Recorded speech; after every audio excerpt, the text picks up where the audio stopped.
ఇలా పెరిగిపోతూ ఉంటాం కనుక అవసరమైనంత తినాలి. ఎనిమిది సంవత్సరానికి మించి కొన్నిసార్లు తింటూ ఉంటాం. ఆతిథ్యం ఇస్తూ శరీరానికి ఆహారం ఉంది. అయితే మనం శరీరము కలిగిన వారు మాత్రమే కాదు, మనలో ఆంతరంగ పురుషుడు కూడా ఇంకొక వ్యక్తి ఉన్నాడు. ఆయనకి ఆహారం కావాలి. పెట్టామా? ఈరోజు ఉదయాన్నే ఎంతమంది ఆహారం పెట్టారు ఆత్మకు?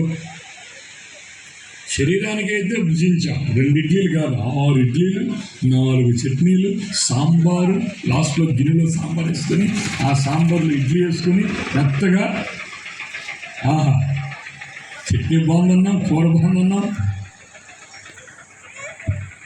కానీ ఆత్మకు ఆహారం లేకపోతే మా ఇంట్లో 2 పిల్లులు ఉన్నాయి. ఒకటి తెల్ల పిల్లి, 2 నల్ల పిల్లి. ఈ తెల్ల పిల్లి నల్ల పిల్లి దెబ్బలాడుకుంటే ఏ పిల్లి నెగ్గుద్ది?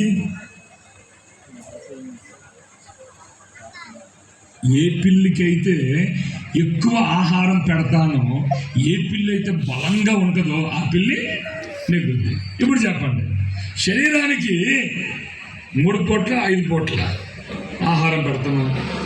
ఉదయాన్నే